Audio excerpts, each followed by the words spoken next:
Okay students, तो आज हम स्टार्ट करने जा रहे हैं क्लास 11th का chapter 3 that is trigonometric functions. तो आपने तो बेसिकली ट्रिग्नोमेट्री 10th में भी पढ़ी हुई है, बट कुछ बच्चों के 10th में कंसेप्ट्स क्लियर नहीं हैं, तो डरने की कोई बात नहीं, क्योंकि मैं आपको बिल्कुल बेसिक से पढ़ाऊँगा कि ट्रिग्नोमेट्री होती क्या है या फिर इसका यूज़ कैसे किया जाता है। ठीक है, तो कुछ बच्चों को काफ़ी ज़्यादा इंटरेस्टिंग टॉपिक भी लगता है और कुछ को काफ़ी ज़्यादा डिफिकल्ट भी लगता है, बट होप्स हो कि मैं ये टॉपिक आपके लिए इजी बना सकूँ। तो जैसे आप देख रहे हो, मैंने लिखा है ट्रिग्नोमेट्री जो है वो दो चीज़ों से बनी है, ट्रिगोन और मेट्रॉन। तो ट्रिगोन तो आपको पता है ट्राइंगल, और मेट्रॉन आ गया मेजर, तो यानी मेजर ऑफ साइड्स ट्राइंगल की। बट हायर क्लासेस में जाके जब आप चीज़ें पढ़ोगे तो ये सर्कुलर फंक्शंस में भी यूज़ होने लगती है, तो इसीलिए इसका जो यूज़ जो है वो काफ़ी ज़्यादा हो गया। आपने तो इसकी एप्लीकेशंस भी 10th में पढ़ी हैं, तो हम स्टार्ट करते हैं स्टार्टिंग से। तो ट्रिग्नोमेट्रिक से पहले जो है जो यूज़ होता है, जिसमें ट्रिग्नोमेट्री का मेन चीज़, जैसे आपको पता है ट्राइंगल बनाने में ही 3 एंगल होते हैं, तो एंगल्स का मेन यूज़ होता है। तो आपको पहले तो जो है एंगल बनाना आना चाहिए। जैसे कि ये सिंपल लाइन है जिसको मैंने क्या बोला है, अपनी बेस लाइन, और इस साइड को मैं क्या बोलता हूँ, टर्मिनल। अभी मैं ट्रिग्नोमेट्री फंक्शंस में नहीं आया हूँ, वो आपने 9th में पढ़े हुए हैं, जैसे साइन एक्स हो गया, कॉस एक्स हो गया, तो कितने डिग्री के एंगल बनाते हैं, वो सब चीज़ें आपको पता है। मैं थोड़ा उससे आगे थोड़ी सी चीज़ लेके जा रहा हूँ, एंगल्स। ठीक है, तो एंगल्स हम किस तरह मेज़र करते हैं, जब हम डिग्री में एंगल मेज़र करते हैं तो हम कैसे एंगल मेज़र करते हैं जब आप प्रोटेक्टर से करते हो। तो एक चीज़ हमेशा याद रखना, जो आपके एंगल मेज़र्स होते हैं ना, एंगल को मेज़र, जब भी एंगल आपका जो बनता है वो हमेशा किस डायरेक्शन में बनाना है आपने, एंटी क्लॉकवाइज। नाम से ही पता लग रहा है एंटी क्लॉकवाइज मीन्स क्लॉक की उल्टी डायरेक्शन में। और जो आपका क्लॉकवाइज एंगल बनेगा वो किस डायरेक्शन में बनेगा आपका, कि क्लॉक की डायरेक्शन में। ठीक है, जैसे मैं ये एक लाइन डाल रहा हूँ और यहाँ पे मैंने कोई एंगल बनाया, तो यहाँ से उसका मेज़र मैं इस डायरेक्शन में करूँगा, मीन्स एंटी क्लॉकवाइज डायरेक्शन में। और जब एंटी क्लॉकवाइज डायरेक्शन में मेज़र करूँगा वो तभी एंगल आपका क्या होगा, पॉजिटिव। अगर मान लो कि ऐसा है और मैं एक नीचे की तरफ एंगल बना रहा हूँ और उसको मेज़र मैं इस डायरेक्शन में करता हूँ, तो ये तो मैं घड़ी की डायरेक्शन में आ गया ना, जैसे आपकी क्लॉक मूव करती है। तो यहाँ पे जब आपका एंगल हो जाएगा वो क्या हो जाएगा, नेगेटिव। तो एक चीज़ याद रखनी है कि एंटी क्लॉकवाइज आपका एंगल पॉजिटिव रहेगा हमेशा, और क्लॉकवाइज आपका एंगल नेगेटिव रहेगा। तो यहाँ पे जब ये चीज़ मैंने सिंपल बनाई, यहाँ से यहाँ तक जो ये एंगल आपने मेज़र किया, ठीक है, तो ये आप कितने डिग्री, अगर मान लो मैंने एंगल बनाया 30 डिग्री, तो ये एंगल कितने डिग्री हो गया, 30। बट अगर मैं इसी के ही उल्टा एंगल बनाऊँ, इस तरह मेज़र करूँ, तो इस एंगल को मैं कितना बोलूँगा, -30 डिग्री। तो ये चीज़ आपकी मेन चीज़ आ गई। जब आप एंगल बनाते हो तो आपको जो है हमेशा जो अपने एंगल को है वो अपनी किस डायरेक्शन में मेज़र करना है, अपने एंगल को आपको हमेशा अपने एंगल को जो है वो, अगर आप एंटी क्लॉकवाइज कर रहे हो तो पॉजिटिव डायरेक्शन आएगा, अगर आप क्लॉकवाइज कर रहे हो तो नेगेटिव। मान लो मैंने एक सिंपल सी लाइन ड्रॉ की यहाँ से, और आप एंगल बनाने लगे हो यहाँ यहाँ यहाँ यहाँ से आप पूरा गए, ठीक है, तो यहाँ पे आप जब यहाँ आ गए, जब आपने पूरा सर्कल कंप्लीट कर दिया, तो ये कितने डिग्री का एंगल बनेगा, ये तो बनेगा ना 360 डिग्री का। चलो, अगर आप छोटी क्लास में पढ़ते भी हो आपको पता है ये आपका कितने डिग्री का एंगल है, 90 डिग्री। उसके बाद जो आप स्ट्रेट एंगल बनाते हो यहाँ और यहाँ से, तो ये एंगल कितने डिग्री का है, 180 डिग्री। उसके बाद जब आपने यहाँ से ये एंगल बनाया, तो ये एंगल कितने डिग्री का बना आपका, 270 डिग्री। जब आप वापस यहाँ से यहाँ पे आओगे तो ये आपने कितना कवर किया, आपने ये आपने कवर किया 360 डिग्री। तो यही चीज़ ये है कि ये 90 डिग्री हो गया, ये 180 हो गया, 270 हो गया, और ये 360। बट अगर मैं आपसे इस तरह पूछूं कि अगर मैंने यहाँ से यहाँ कोई चीज़ बोली है और मैं इस एंगल को बोल रहा हूँ कि ये एंगल 30 डिग्री है, तो आप इस एंगल को नेगेटिव मानोगे। और आप बोलोगे कि यहाँ से अगर मैं आपको उल्टा एंगल मेज़र करूँ, उसको आप रिफ्लेक्स एंगल भी मेज़र करते थे छोटी क्लास में, तो ये कितने डिग्री हो जाएगा, 330 डिग्री। तो वही चीज़ है, जब आप एंगल को एंटी क्लॉकवाइज मेज़र करोगे तो एंगल आपका हमेशा पॉजिटिव आएगा, और जब आप एंगल को क्लॉकवाइज मेज़र करोगे तो आपका एंगल जो है वो हमेशा नेगेटिव आएगा। ठीक है, और जो कंप्लीट रेवोल्यूशन होता है वो कितने डिग्री होता है आपका, 360 डिग्री। अब यहाँ पे एक चीज़ जो है, आपको एक चीज़ नोट डाउन करनी है, डिग्री की डेफिनेशन। ठीक है, डिग्री हम कह जाते हैं angle is set to be 1 degree. हम किसी एंगल को, an angle is set to be of 1 degree, जिसको आप डिनोट कैसे करते हो, 1 degree, if it is 1/360th part of revolution. ठीक है, क्योंकि देखिए एक एक डिग्री करके 360 डिग्री बनी है, तो जब आप 1 डिग्री करोगे ठीक है, तो 1 डिग्री आएगा। तो इसलिए इसने बोला एक एंगल को हम 1 डिग्री तब बोलते हैं if it is 1/360th part of revolution. जब 2/360th पार्ट होगा, फिर 3/60 एक टाइम आएगा जब 360/360 हो जाएगा, तो आंसर आपका 1 हो जाएगा। तो उसी तरह अब आपका इस चैप्टर में क्या है कि आपको एंगल मेज़र करना आना चाहिए, और एंगल मेज़र करने के अलग अलग सिस्टम है। यहाँ पे जो आपको 11th में है, यहाँ पे जो हमने सिस्टम का यूज़ किया है, उस सिस्टम को कहा गया है सेक्साडेसिमल सिस्टम। उस सिस्टम का नाम क्या है? एक तो आपका सेंटीग्रेड सिस्टम भी होता है, बट आपके यहाँ पे जो मेंशन किया है उसका नाम है सेक्साडेसिमल सिस्टम। इस सिस्टम में आपने एक चीज़ याद रखनी है कि इस सिस्टम में आपको एक चीज़ बहुत ही बेसिकली चीज़, इसमें ना हर एक डिग्री को 60 पार्ट में डिवाइड किया है, यानी हर एक डिग्री को डिवाइड किया 60 इक्वल पार्ट में। तो आप लिख सकते हो जो 1 डिग्री है वो किसके बराबर है? 60। ये चीज़ जो है, तो इसको मैं बोलूँगा मिनट, और एक प्राइम का सिंबल है। तो ये आ गया 1 डिग्री किसके बराबर है? 60 मिनट के। और 1 मिनट जो है वो किसके बराबर है? 60। जब आप डबल इनको बोलते हैं प्राइम, ये सिंगल प्राइम आ गया, डबल प्राइम आ गया, तो जो 1 डिग्री आ गया 60 मिनट, और 1 मिनट आपका आ जाएगा 60 सेकेंड। तो ये चीज़ आपकी काफ़ी काम की हैं, जो आपको हायर क्लासेस में काम आएंगी, या इसी हायर क्लासेस में नहीं, आपको अगली एक्सरसाइज में ही काम आ जाएंगी, कि जब आपसे पूछा जाएगा एक एंगल को। देखिए, क्योंकि अभी तक आप जो पढ़ रहे थे, आप इस तरह एंगल पढ़ते थे कि एंगल 30 डिग्री है। तो जब आप एंगल मेज़र करते थे, आप कैसे करते थे? 30 डिग्री करते थे, यहाँ आप बोलते थे 45 डिग्री। बट ज़रूरी थोड़ी है कि आप एग्जैक्टली 45 ही बनाओ। अब कोई बच्चा बोलेगा सर मैंने 46 डिग्री का एंगल बनाना है, तो उसमें भी तो डी में आ जाता है। बट आप अगर अपनी प्रोटेक्टर देखोगे तो 45 डिग्री और 46 डिग्री उसके बीच में भी थोड़ी सी जगह रहती है। तो कैसे एंगल बनाओगे, उसी के लिए सिस्टम आया जिसको नाम दिया गया सेक्साडेसिमल सिस्टम। इसमें बिल्कुल एक एक्यूरेट वैल्यू दी गई कि आपकी जो एंगल्स हैं वो मिनट और सेकंड में भी बने। ये नहीं हो कि आपका जैसे आप बाकी सिस्टम होता है मीटर सेंटीमीटर जो सिस्टम होता है, उसी तरह एंगल्स का भी एक सिस्टम बनाया है कि आपका एक एक्यूरेट एंगल पता लगे कि कितनी डिग्री का एंगल है। क्योंकि क्या होता है कि आप जब छोटी क्लास में होते हो आप तो ये बना देते हो कि ये 45 डिग्री का है, चलो आप मान लो 46 डिग्री का भी बना दोगे डी के हेल्प से, बट 45.5 या 45.1 उस तरह के एंगल बनाने के लिए ये सिस्टम लाया गया जिसको हम बोलते हैं सेक्साडेसिमल सिस्टम। जब हम इस पे क्वेश्चन करेंगे तब आपको समझ आएगा कि ये सिस्टम क्या है। ठीक है, तो ये चीज़ आपने याद रखनी है, जो एंगल है उसको किस में कन्वर्ट किया गया है? मिनट में, और मिनट को किस में कन्वर्ट किया गया है? सेकंड में। अब एक चीज़ आती है, न्यू चीज़ आई है आपकी रेडियन। ये भी एक एंगल मेज़र करने का ही सिस्टम है कि रेडियन में आपको एंगल कैसे मेज़र करने हैं, या रेडियन मेज़र क्या होता है। अभी तक आपको डिग्री मेज़र तो समझ आ गया। डिग्री मेज़र तो आपका सिंपल सा था, जो आप छोटी क्लासेस में पढ़ते आ रहे हो कि आप एंगल हमेशा डिग्री में मेज़र करते थे।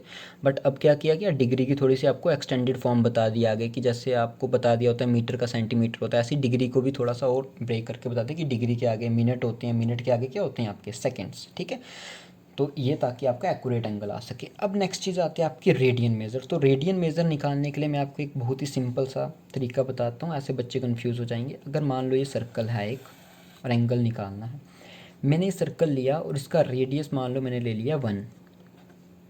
ठीक है, रेडियस मैंने ले लिया 1 यूनिट। 1 यूनिट में वो कुछ भी हो सकता है, सेंटीमीटर हो सकता है, मीटर हो सकता है, वो कुछ भी हो सकता है, वो आपकी अपनी चॉइस से आप क्या लो। ठीक है, ये चीज़ जो है ये आपकी है आर्क। ठीक है, ये चीज़ आपकी आ गई आर्क, इतनी सी चीज़। ठीक है, अब ये देखिए ये तो कर्व में है, बट जब आप इसका पैरीमीटर निकालोगे, इसको सीधा करोगे, ये भी आप सेम ले लोगे। अगर ये 1 यूनिट का है तो आपने इसको भी 1 यूनिट का ले लेना है। ठीक है, तो जो एंगल यहाँ पे बनेगा वो होगा 1c। सी यूनिट किसके लिए यूज़ होता है? सी यूनिट होता है आपका रेडियन के लिए यूज़, या फिर रेडियन को आप 1 RAD भी बोल सकते हो, ये भी रेडियन का शॉर्ट यूनिट है। ठीक है, तो क्या बोला मैंने कि अगर आप जितना रेडियस ले रहे हो उतनी ही अगर आपने लेंथ ऑफ आर्क ली है तो आपका रेडियन हमेशा कितना आएगा? 1c। फॉर एग्ज़ाम्पल ये मैंने एक सर्कल बनाया और इसमें मैंने जो रेडियस है वो ले लिया मैंने 4, कोई भी यूनिट, 4 सेंटीमीटर, मीटर, कुछ भी। और जो यहाँ से लेके यहाँ तक की लेंथ ऑफ आर्क है वो भी मैंने कितनी रख दी? 4। ठीक है, लेंथ ऑफ आर्क भी कितनी रख दी? 4। अब जो यहाँ पे एंगल बनेगा वो भी किसके बराबर होगा? 1c या 1 radian. That means radian angle is set to be 1 radian if the length of arc is equal to the radius of a circle. तो आप नोट डाउन कर सकते हो, मैं दोबारा रिपीट कर देता हूँ। An angle is set to be of 1 radian if the length of arc is equal to the radius of a circle, अगर length of arc radius of a circle के बराबर है देन आपका रेडियन किसके बराबर होगा, 1c के। ठीक है, तो ये जो थी ये किसकी डेफिनेशन है, आपकी रेडियन की। अब यहाँ से जो है एक फार्मूला डिराइव हुआ और उस फार्मूले को क्या नाम दिया गया, theta is equal to l upon r. Theta means उसने कितना एंगल लिया, देखिए सिंपल है, थीटा एल अगर यहाँ पे 4 है, l means length of arc and r means radius. अगर लेंथ ऑफ आर्क 4 है, रेडियस भी 4 है, दोनों को डिवाइड करो तो रिजल्ट कितना आ जाता है, 1 आ जाएगा ना। तो अब जो लेंथ ऑफ आर्क रखोगे वही रेडियस रखोगे, जब आप दोनों को डिवाइड करोगे तो हमेशा थीटा आपका किसके बराबर आता रहेगा, 1 के बराबर। तो ये जो है ये फॉर्मूला काफ़ी ज़्यादा ज़रूरी है, तो ये आपने याद रखना है। तो इसका कंक्लूजन क्या निकला, the length of arc which subtends an angle theta at the centre of a circle of radius r is equal to l is equal to r theta. तो आप एल को थीटा भी बोल सकते हो। तो हम आगे देखेंगे कि थीटा जो है, फिलहाल यहाँ पे जो थीटा का काम है वो हमने थीटा को यूज़ किया रेडियन में। ठीक है, और रेडियन और डिग्री में हम किस तरह मेज़र करेंगे वो चीज़ हम पढ़ेंगे आगे। अब नेक्स्ट आपका क्या है, आपको चेक करना है कि relation between degree and radian, कि रेडियन और डिग्री में क्या रिलेशन है आपस में, रेडियन और डिग्री का रिलेशन क्या है। ठीक है, तो यहाँ पे मैं लिख रहा हूँ relation between radian and degree. तो रेडियन और डिग्री का आपस में क्या रिलेशन है। तो यहाँ पे देखिए ये एक सर्कल है। ठीक है, एक चीज़ बताओ, जो सर्कल है वो यहाँ से, क्योंकि मैंने आपको स्टार्टिंग में ही बताया जब आप एंटी क्लॉकवाइज पूरा सर्कुलर एंगल बनाओगे तो वो कितने डिग्री होता है, 360 डिग्री। दैट मीन्स ये आपको पता है इसका सेंटर किसके बराबर है, 360 डिग्री के। अगर हम रेडियन वाली डेफिनेशन जो हमने ऊपर पढ़ी, theta equal to l r, उसका यूज़ करें, दैट मीन्स थीटा, ठीक है, एल। एल जो है, अगर मैं पूरा सर्कल को एल मान लूँ, पूरे सर्कल को मैं क्या मान लूँ, एल, तो एल क्या है, मेरी लेंथ ऑफ आर्क, तो आपको पता ही है, ये मैंने तो आपको शायरी से भी याद कराया, ना किसी से दोस्ती ना किसी से प्यार, circumference of circle is 2 pi are.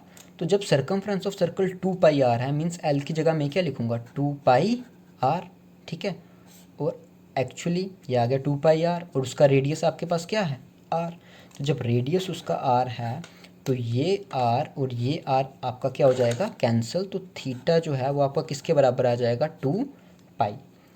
यानी थीटा आपका 2 पाई, और हमने अभी निकाला जो हमारा थीटा आता है वो हमारा रेडियन आता है। दैट मीन्स जो ये है 2 pi c is equal to theta, और यहाँ पे देखिए थीटा कितने डिग्री है, 360 डिग्री। तो 2 pi c is equal to 360 degree. जब 2 पाई c जो है आपका, 2 पाई c, जिसको आप c यहाँ पे जो है इस तरह लिखना ताकि आप कंफ्यूज नहीं हो, रेडियन में 2 पाई c रेडियन है तो किसके बराबर है, 360 डिग्री। तो pi c is equal to 360 degree upon 2। तो pi c is equal to 180 degree upon 180 degree. तो जो आपके पाई रेडियन की वैल्यू है वो आपकी किसके बराबर होती है, 180 डिग्री। अगर पाई रेडियन 180 है तो मैं पाई को नीचे ले आऊँ तो मेरा 1 रेडियन रह जाएगा। तो 1 रेडियन जो है किसके बराबर होता है, 180 इंटू पाई। तो ये मोस्ट इंपॉर्टेंट फार्मूला है जो आगे आपको काम आएगा। तो आपको याद रखना है फार्मूला कि 1 रेडियन, क्योंकि आप जैसे यूनिट मेथड में निकालते हो ना, एक उसके बराबर तो 10 किसके बराबर होगा, तो वो सेम चीज़ है, 180 डिग्री अपॉन पाई। तो 1 रेडियन किसके बराबर होता है, 180 डिग्री अपॉन पाई। उसी तरह अगर मैं इसी की हेल्प से, मैंने इसको डिग्री में कन्वर्ट करना, तो मैं कैसे कन्वर्ट करूँगा, मैं इसको इधर भेज दूँगा, अगेन बना दिया, पाई c इक्वल टू 180 डिग्री।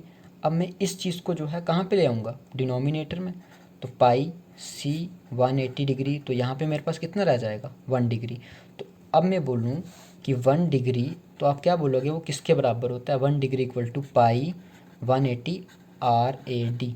तो एक चीज़ देखना, बच्चे क्या गलती करते हैं, बच्चे बोलते हैं पाई भी 180 है तो ये भी 180, तो कैंसिल करके 1। तो ये चीज़ मेन याद रखना कि मैंने पाई रेडियन लिखा है। ठीक है, तो जब हम आगे क्वेश्चंस करेंगे तब भी आपको समझ आएगा ये चीज़ क्या है। तो पाई रेडियन, ठीक है, और यहाँ पे जो है 1c किसके बराबर है, 180 डिग्री अपॉन पाई। तो मान लो अगर मैं आपसे पूछूं कि 5 रेडियन की क्या वैल्यू होगी, 5c, तो जब आपको पता है 1c जो है वो होता है 180 डिग्री अपॉन पाई, तो आप 5c की वैल्यू निकालोगे तो आप कैसे निकालोगे, 180 degree upon pi multiply by, simple किसके साथ मल्टीप्लाई कर दोगे इसकी 5 के साथ, ठीक है।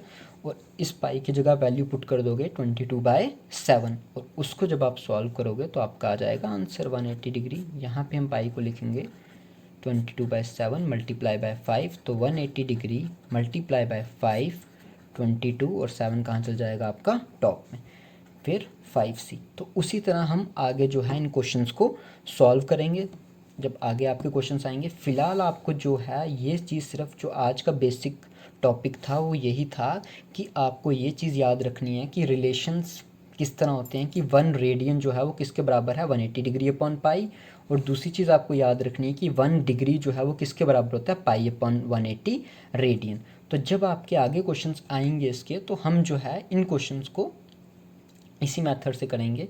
आपको बस ये कन्वर्शन जो फॉर्मूले हैं दोनों ये याद रखने हैं। दूसरी, अगर जो बच्चे न्यू हैं वो मेरी स्टार्टिंग वाली वीडियो देख लें, स्टार्टिंग वाली वीडियो देख लें, उसमें वो बता देंगे, मैंने बताया हुआ है कि आपको साइन रेशोज़ कैसे याद रखनी है, ठीक है। तो वो वीडियो एक बार ज़रूर देख लो। कल मैं आपको बताऊँगा कि ट्रिग्नोमेट्रिक रेशोज़ हैं उनका यूज़ कैसे होगा। आप मेरी पहले स्टार्टिंग वाली वीडियोज़ देख लो, अगर आपने मिस की हुई है ट्रिग्नोमेट्रिक की बिल्कुल स्टार्टिंग वीडियो होगी, वो एक बार देख लीजिए आप।